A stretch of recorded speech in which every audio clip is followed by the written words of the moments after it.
Ok, ça marche. Bonjour à tous. On va parler pour terminer cette matinée de brand content et de storytelling de marque. C'est un sujet dont on n'a pas l'habitude d'échanger, sur lequel on échange peu ensemble. Et pourtant, on l'a vu avec la présentation d'Alban ce matin, c'est un sujet qu'il va falloir de plus en plus adresser du coup parler de tout ça. Parfois, on a des clients qui ne comprennent pas pourquoi, malgré tous nos efforts, toutes nos optimisations sémantiques, techniques, éditoriales, il y a toujours ce concurrent qui est toujours devant, positionné devant. Et 9 fois sur 10, c'est parce que ce concurrent en question, finalement, il a une présence de marque bien plus élevée, il a beaucoup plus d'opérations de communication, d'actions de communication. Il a des ambassadeurs, un discours de marque beaucoup plus puissant. Et c'est ce qui fait la différence, c'est le fameux plafond de verre dont parlait Alban. Donc, pour me présenter très rapidement, Léa Petrali, donc Head of Content Marketing chez Cybercité depuis 6 ans maintenant. Et donc c'est ce que je disais tout à l'heure, donc difficile d'être visible sans un discours de marque et difficile d'engager sans histoire de marque. Et on sait que dans les entreprises, généralement, il y a les pôles Marcom, donc marketing, communication, et puis les pôles acquisition digitale, SEO, SIA. Et ces deux pôles bien distincts qui ont des budgets alloués qui sont également différents. Et pourtant, les objectifs, c'est bien les mêmes. On parle de visibilité, on parle d'engagement, on parle de conversion. Et nous, on aimerait, du coup, dans cette vision Global Search, essayer de réconcilier le plus possible ces deux pôles. Et vous allez voir que finalement, il y a énormément de choses en commun, notamment le storytelling. Donc cette conférence, elle va se diviser en 2 temps. Et on va d'abord parler storytelling. Et là, ceux qui ont fait des études de marketing, de communication, ça va peut-être vous rappeler un peu la théorie de storytelling. Et ensuite, on va voir que tous ces bonnes pratiques pour construire un récit engageant, finalement, c'est ni plus ni moins que ce qu'attend aussi Google de vous. Donc voilà, on va commencer à parler du storytelling de marque, contrairement du coup au marketing traditionnel qui consiste à expliquer du coup les caractéristiques de vos produits et de vos services. Le storytelling de marque, l'objectif c'est vraiment de mettre en avant votre vision, vos ambitions, vos valeurs et de venir connecter finalement avec votre audience. C'est un levier qui est souvent survolé, souvent sous-estimé, notamment par les entreprises émergentes, on va dire, qui commencent sur le marché. Ce n'est pas la priorité, alors que finalement, pour les marques qui ont un discours engageant, un storytelling engageant, c'est en moyenne plus 30% de conversion. Donc ça peut faire la différence. Et on va commencer par une petite histoire, l'histoire du coup de l'évolution du storytelling. Traditionnellement, finalement, le storytelling, c'est on parlait de narration linéaire, c'est-à-dire que la marque venait s'adresser à l'audience et l'audience, elle restait passive, il ne se passait rien du tout. Et ces 2 dernières décennies, avec l'évolution des nouvelles technologies, on est passé à une écriture qu'on appelle interactive. Et donc l'audience, elle peut interagir avec la marque et il se passe quelque chose, il y a un échange qui se crée. Et l'interactivité, là je vous apprends rien, c'est la grande tendance de ces dernières années dans le marketing. On parle de contenu interactif, ça fait énormément la différence, notamment en phase d'awareness, de découverte de la marque. Et de plus en plus, et ça rejoint ni plus ni moins que le discours d'Alban tout à l'heure sur le Global Search, on va parler d'écriture transmédia.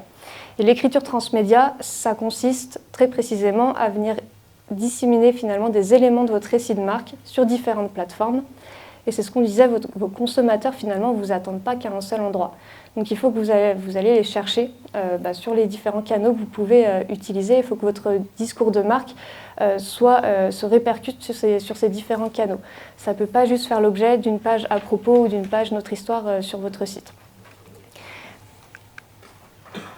C'est Henry Jenkins, que vous connaissez peut-être, qui a beaucoup étudié sur tout ce qui est nouveaux médias, qui le résumait comme ça, et c'est plutôt bien dit. C'est idéalement, chaque média contribue de façon unique au déploiement de l'histoire, et là, c'est ni plus ni moins que la stratégie finalement qu'on utilise beaucoup au content marketing, la stratégie COP, donc Create Once, Publish Everywhere, on l'a mentionné tout à l'heure, qui consiste à créer une fois, puis ensuite à venir rediffuser et à ajuster en fait le message selon les plateformes. Pour que vous ayez quand même de façon un peu plus concrète un bel exemple de narration transmédia, on va parler de Leroy Merlin encore. On n'a absolument pas de code promo à vous proposer. C'est juste que Leroy Merlin, sauf si vous déménagez, mais c'est juste que Leroy Merlin est très très bon en communication et très très bon d'ailleurs en SEO tout court. Et je ne sais pas si vous l'avez vu passer l'année dernière, ce spot TV, cette pub magnifique pour le coup, qui venait raconter finalement, sous forme de court-métrage, l'histoire de la marque. Et donc on apprend que Monsieur Leroy a épousé Mademoiselle Merlin et qu'ensemble ils ont fondé l'entreprise. Et la pub est très bien faite et bien évidemment ils ne se sont pas contentés juste d'un spot TV, c'était à l'occasion des 100 ans de la marque. Et donc ils ont activé le levier de la gamification.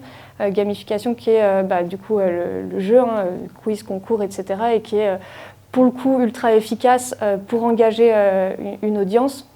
Et donc ils l'ont décliné sur leur site et sur leurs réseaux sociaux. Et là où ils ont été très malins, c'est qu'associé à ce jeu concours, il y avait un petit quiz avec des questions sur la création de la marque qui forçaient les utilisateurs à aller voir ce spot TV qui était aussi diffusé sur YouTube, sur leur chaîne YouTube. Donc en fait, ils renvoient, grâce à leur récit de marque et de façon assez intelligente pour le coup, les utilisateurs sur leurs différents canaux. Ensuite, ils ont évidemment poussé le bouchon un peu plus loin avec une chasse au trésor en magasin. Donc comme ça, ils s'adressent à toutes leurs cibles, celles qui consomment en ligne et puis celles qui se déplacent en magasin. Et sur les réseaux sociaux, ils ont utilisé les codes des fameux tournages, coulisses du tournage, etc. Donc ça marche plutôt bien et c'est un très bel exemple. Et au-delà de ça, ce qui est plutôt formidable avec cet exemple de storytelling, c'est que Leroy Merlin, c'est pas forcément c'est une marque vieillissante et puis c'est pas forcément le truc le plus sexy quand on est sur du bricolage. Et venir y apposer une histoire d'amour, alors c'est véridique, j'ai vérifié sur Wikipédia, mais tout n'est pas si beau et tout aussi bien présenté que dans ce spot TV. Mais en tout cas, on vient raconter une histoire d'amour et ça vient toucher le public et donc l'engager. Et c'est justement toute la puissance du storytelling, c'est de venir créer une connexion émotionnelle avec votre cible. Et pour ça, vous pouvez tous le faire. On a tous un outil, normalement tous, qui est gratuit et qu'on sous-estime souvent, mais c'est l'empathie. L'empathie dans nos métiers du marketing, il faut l'utiliser énormément pour venir comprendre aussi finalement les attentes de la cible. Nous, évidemment, chez Cybercité, et on l'a fait avec certains d'entre vous, on mène des ateliers Search Buyer Persona pour venir comprendre vraiment très précisément ce qui se cache derrière, les intentions qui se cachent derrière les requêtes. Mais au-delà même de l'analyse, au-delà même de la data, finalement, il y a cette empathie à avoir et à utiliser. Et vous pouvez utiliser, vous aussi, à votre échelle, sans donner, utiliser les biais cognitifs. Donc les biais cognitifs, ça parle normalement à tout le monde. Je vais vous en présenter 3. C'est les 3 qui sont les plus mentionnés quand on va parler de storytelling, puisque c'est ceux qui sont les plus stratégiques et sur lesquels vous pouvez vraiment appuyer. Le premier, c'est le biais d'ancrage. Est-ce que certains d'entre vous le connaissent ? Non. Ou alors vous n'osez pas. Le biais d'ancrage, c'est la tendance à s'appuyer excessivement sur la toute première information reçue, qu'on va appeler l'encre, au moment de passer à l'achat. Donc ça veut dire que quand les personnes hésitent à acheter votre produit, à s'abonner à votre chaîne ou faire de la micro-conversion, ça compte aussi, mais prendre rendez-vous, c'est la toute première information qu'il aura reçue, la toute première impression qu'il aura eue de votre marque qui va faire pencher la balance. Et ça rejoint un peu ce que disait Flavie tout à l'heure avec le fameux hook au début. Les 3 premières secondes sont ultra essentielles. C'est exactement la même idée.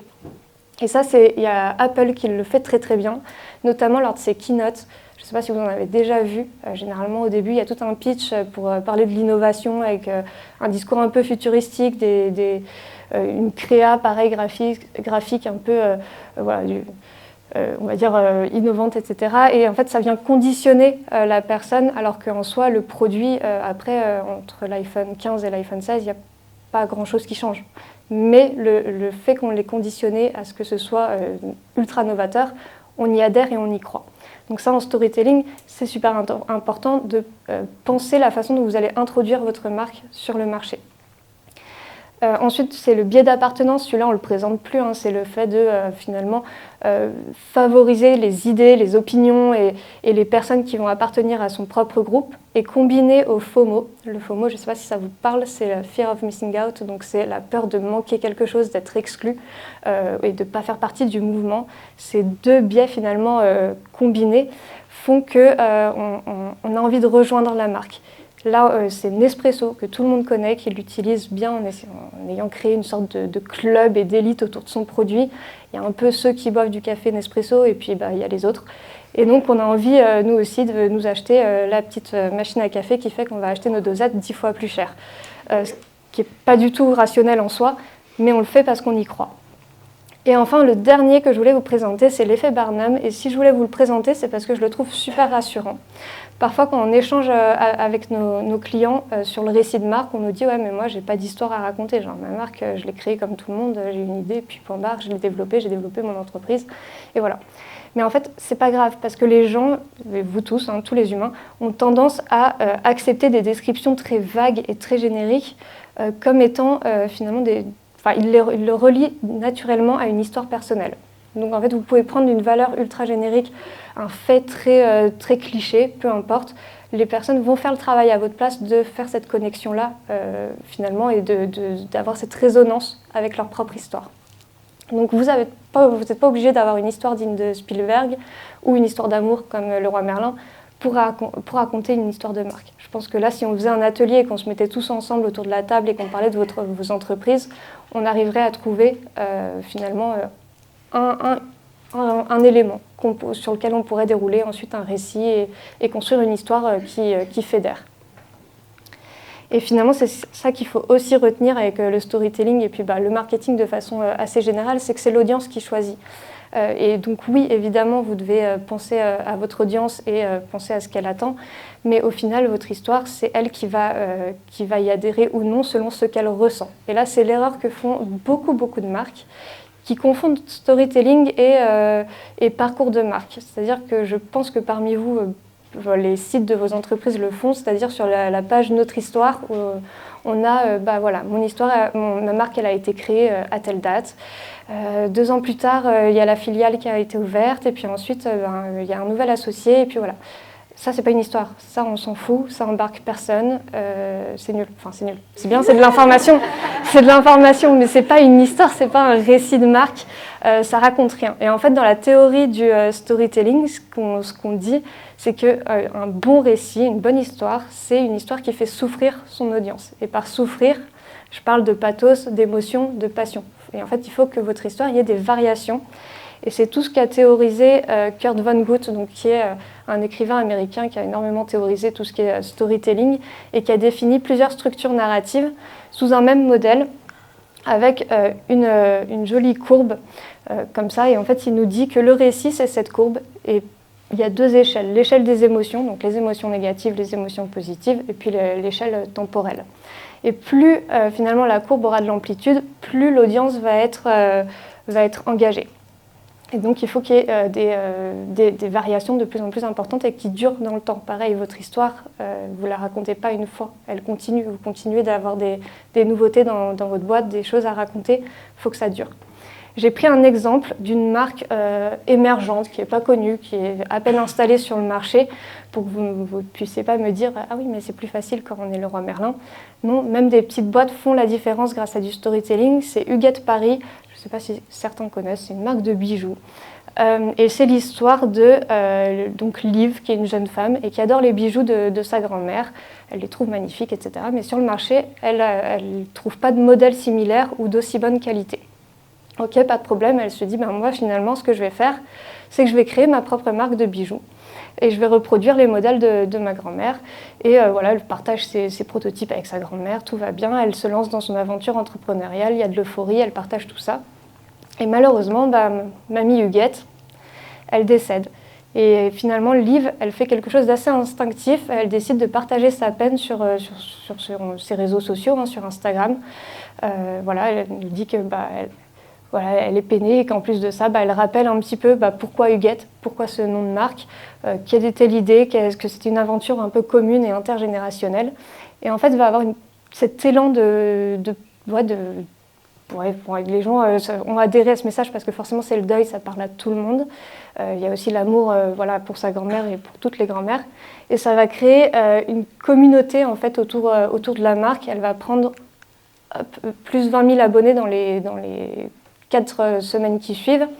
Et en fait, je vous ai mis des exemples de commentaires qu'elle a reçus et c'est assez fort puisque finalement, on va parler d'hommage. Donc d'un seul coup, ces produits ne sont pas de simples produits, c'est des produits qui ont une valeur sentimentale, émotionnelle et qui deviennent voilà, un bijou hommage. Il y a le bouche à oreille, hein. Il y a une personne qui disait ah ben, voilà, on m'a demandé d'où venait ma bague, ben, j'ai raconté votre histoire. En fait, ça se propage. Et puis, voilà, des personnes qui découvrent la marque des semaines après via son histoire. Et oui, Idole Déconne est un super nom Instagram. Voilà, je viens de le voir. Voilà, donc si je vous raconte cette histoire, c'est pas pour vous dire qu'il faut forcément pousser mémé dans les escaliers pour avoir une super histoire à faire pleurer dans les chaumières. C'est pas du tout ça. Ce que je trouve super intéressant, c'est surtout ce choix assez audacieux de partager finalement sa peine, de partager sa souffrance, de partager parfois aussi ses échecs, ce que les marques ont beaucoup de mal à faire. Il y en a qui le font très bien, il y en a d'autres qui ont un discours très poli, très lissé. Et pourtant, c'est tout le contraire de ce qu'il faut faire pour un storytelling engageant. Puisqu'on l'a vu, il faut des variations, il faut un peu de douleur dans tout ça. Et c'est ce qui permet de réunir et d'humaniser finalement votre entreprise. Et donc c'est en vous montrant finalement vulnérable que vous allez être authentique sur le marché. Et là, vous admirez tous ma super transition, l'authenticité. L'authenticité est le mot qui était finalement dans la bouche de toute la communauté SEO en 2024 et ce le sera encore en 2025. C'est vraiment la clé pour performer sur le web aussi et faire la différence.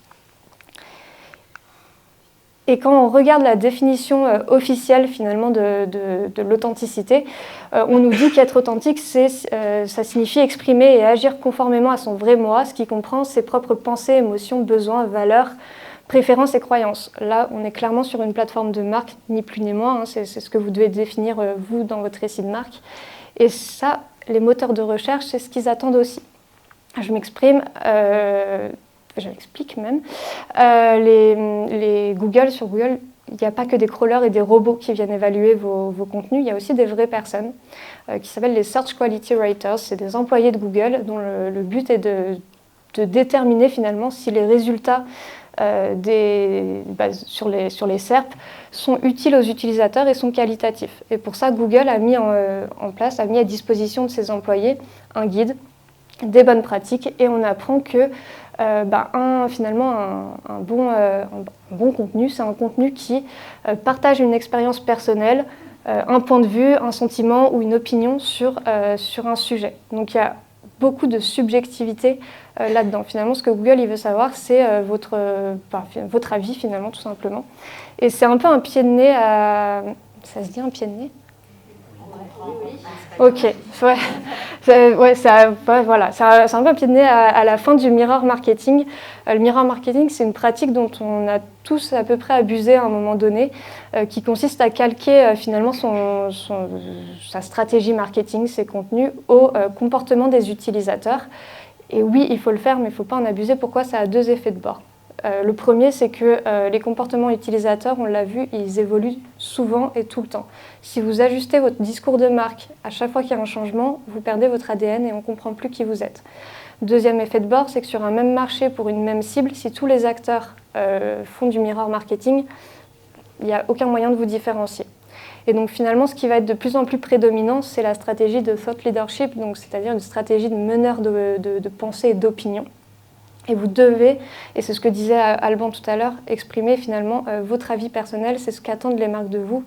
Quand les consommateurs, c'est ce qu'ils attendent des marques, c'est finalement de savoir, vous, votre valeur ajoutée, votre pensée, votre point de vue sur le secteur que vous dominez.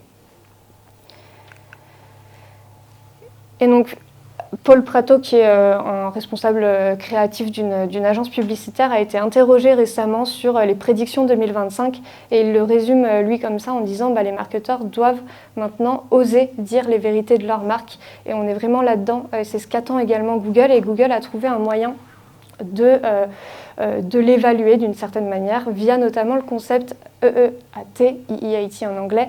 Normalement, vous nous avez déjà entendu en parler. Est-ce que ça parle à certains à main levée ? Pas du tout. D'accord. Au fond, il y a des bonnes élèves. Ok. Le concept EAT, c'est comme une ligne de conduite. Faut le voir comme une espèce de surcouche d'évaluation que Google va utiliser pour classifier un ensemble de contenus, un ensemble de signaux off-page, en plus, à la fois la partie on-site et la partie off-page, qui sont propres à une entité. Une entité, ça peut être une marque, ça peut être une entreprise, une personne, un lieu, un événement. Et en fait, là où avant, les robots de Google avaient tendance à considérer un document de manière très isolée, que ce soit une page HTML, que ce soit une vidéo, une image, une infographie, peu importe, maintenant ils voient un petit peu, grâce à ce filtre EAT, ils voient un peu la big picture, de façon plus globale votre marque. Plus finalement vous avez une perception de marque forte, plus il comprend qui vous êtes, et moins il a besoin aussi d'aller crawler dans le détail votre site. Et on sait que Google, quand vous lui faites économiser du crawl budget, normalement, il vous valorise d'une manière ou d'une autre, en remontant généralement dans les résultats Google. Donc ce filtre, c'est un acronyme pour les mots expérience, expertise, autorité et fiabilité. Et pour que vous compreniez finalement ce qu'attend Google derrière chacune de ces lettres, je me suis prêté un petit exercice, j'ai fait une analogie avec tous les grands préceptes et les éléments clés d'un bon storytelling. Vous allez voir, finalement, ça match assez bien. Et donc, on peut commencer avec expertise. Donc l'expertise, c'est le niveau de savoir, le niveau de connaissance de l'auteur du contenu. On va parler d'auteur du contenu, bien évidemment. Vous pouvez aussi parler de votre marque de façon plus globale, mais là, on va parler d'un contenu précis, puisque ça a répertorié sur chacune de vos pages. Et donc la question que Google se pose à ce moment-là, c'est l'auteur du contenu est-il expert sur son marché? Et on peut carrément l'associer finalement au personnage principal de votre histoire. Pourquoi c'est lui le héros? Pourquoi c'est son histoire qu'on raconte, pas celle du voisin? Et pourquoi lui, il est légitime à prendre la parole sur le domaine dans lequel vous êtes? Et donc, comment vous pouvez démontrer votre expertise sur votre site? Bien évidemment, prendre régulièrement la parole, faire parler et solliciter vos experts. Je sais que normalement, les contenus, généralement, ils sont créés par le pôle contenu, le pôle content, et puis, ou une rédactrice de votre côté, mais on ne laisse peut-être pas assez la place aux vrais experts qui sont aussi sur le terrain et qui ont des choses à dire. Donc, récolter des verbatims, récolter leur expérience, ça compte. Faites-les parler, surtout qu'ils ont eux aussi les bonnes terminologies, le bon jargon, pour que Google comprenne que vous êtes bien que vous êtes crédible en fait sur votre marché. Ensuite, en termes d'organisation un peu plus technique sur votre site, tout ce qui va être topic cluster, donc cocon sémantique, le fait d'organiser vos contenus avec un maillage interne aux petits oignons, ça permet aussi à Google de voir que vous traitez sémantiquement de A à Z toute votre thématique et donc que vous êtes véritablement expert sur le sujet. Et ensuite, le dernier sujet qui est le plus important, mais je ne vais pas trop m'attarder dessus parce qu'Alban en a déjà parlé, c'est finalement commenter l'actualité sectorielle. Votre blog, ce n'est pas juste un réceptacle à mots-clés. Vous ne pouvez pas, souvent on fait l'erreur de faire un blog juste pour servir sa stratégie SEO, mais en fait un blog c'est aussi une plateforme de communication où ce qu'on attend et votre vraie valeur ajoutée, c'est surtout de commenter, de donner votre avis, votre opinion, vous en tant qu'expert sur votre marché. Telle nouvelle loi, qu'est-ce que ça implique, qu'est-ce que vous pensez de cette nouvelle tendance, etc. Osez prendre, finalement, exprimer votre personnalité et vos pensées. Le deuxième critère, c'est l'expérience, et donc là on va parler surtout de la légitimité par le vécu. Et c'est un nouveau entre guillemets critère donné par Google. Il remonte à 2 ans, un peu plus de 2 ans maintenant, puisque le concept EAT, au début il n'y avait que 3 lettres, il remonte à 10 ans. Et Google a ajouté ce mot expérience, ce critère-là, 1 mois après que OpenAI ait ouvert au grand public finalement ChatGPT. Et où on a vu du coup l'arrivée de contenus massifs générés par IA sans valeur ajoutée, etc. Et donc Google, c'est un peu aussi un moyen pour lui de rappeler quand même qu'un bon contenu, c'est un contenu généré par quelqu'un qui a une vraie expérience et qui peut réellement en parler. Et donc là, c'est ni plus ni moins finalement que le background de votre personnage principal, donc de votre marque. Quel est votre parcours, quelles sont finalement les étapes que vous avez pu traverser qui font qu'aujourd'hui vous êtes légitime à prendre la parole finalement sur votre secteur, et comment vous pouvez prouver votre expérience. Ce qui marche très très bien et ce qui marchera de plus en plus, c'est la preuve par l'image. Donc tout ce qui va être tuto, démo, vidéo, mise en situation, etc. Ça marche bien parce que vous montrez concrètement que vous avez expérimenté votre produit ou votre service. Encore heureux, j'ai envie de dire, mais tout ce qui va être mise en situation, ça compte. Contenu UGC, on en parlait tout à l'heure, donc User Generated Content, donc tous les contenus de type témoignage client, avis. Je sais qu'on le rabâche à chaque fois, mais c'est ultra important de le mettre en avant et de dédier un pan de votre site finalement à ces témoignages-là. De plus en plus, les utilisateurs ont tendance à aller rechercher ça en priorité pour prendre leurs décisions, savoir ce que pensent réellement les clients. Et Google fait pareil, le prend en compte également. Et ensuite, pour tous les secteurs Your Money, Your Life, je ne sais pas si ça vous parle, cet acronyme-là, IMIL aussi. Ok. Et parmi vous, du coup, il y en a dans le secteur de la santé, donc ça compte. Your Money, Your Life, c'est toutes les thématiques qui vont toucher soit à l'argent, soit à la santé des utilisateurs. Et Google va être doublement exigeant avec eux, puisque finalement, ça peut impacter directement leur vie et leur bonheur. Donc du coup, sur ces thématiques-là, il y a quelque chose que je trouve assez stratégique, c'est de faire signer vos contenus, notamment vos contenus informatifs. Donc il y a posé en fait à la fin de l'article le nom de l'expert qui a pu rédiger le contenu. Et c'est stratégique, j'ai envie de dire, seulement si il y a un vrai personal branding autour de l'auteur. Est-ce que finalement celui qui a rédigé le contenu, Google le connaît déjà? Est-ce qu'il existe au-delà de votre propre site? Est-ce qu'il a une page LinkedIn? Est-ce qu'il a un blog personnel? Est-ce qu'il a il a participé à des écrits qui sont dans Google Scholar, par exemple? Et donc, pareil, sur tout ce qui est spécialiste santé, s'il y a des pages Doctolib, ça compte aussi. Et donc ça, c'est vraiment, pour le coup, montrer finalement toute la légitimité que vous avez à prendre la parole sur un sujet. Et que vous avez aussi un vrai parcours et une vraie expérience liée à ça.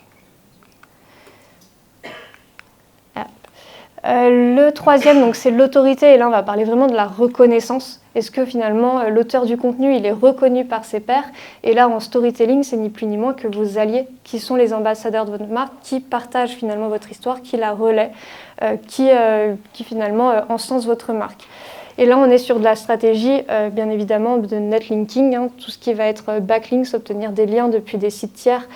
Pour Google, c'est un moyen aussi d'évaluer votre popularité, mais aussi du coup votre autorité, notamment si vous obtenez des liens depuis des sites de référence sur votre secteur.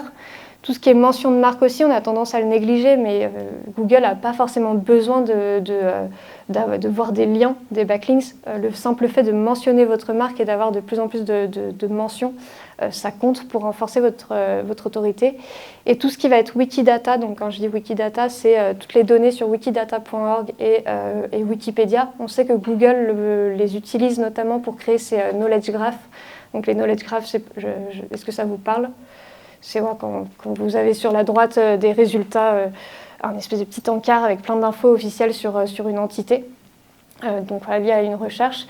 Donc ça, effectivement, avoir cette donnée-là et être présent dans Wikipédia, c'est un grand plus pour l'autorité de votre marque. Après, là-dessus, c'est assez restrictif et pas tout le monde peut se prêter au jeu d'avoir une page Wikipédia, mais à la rigueur, on pourra échanger là-dessus après si vous le souhaitez. Voilà. Et j'aimerais juste faire un focus sur cet aspect autorité.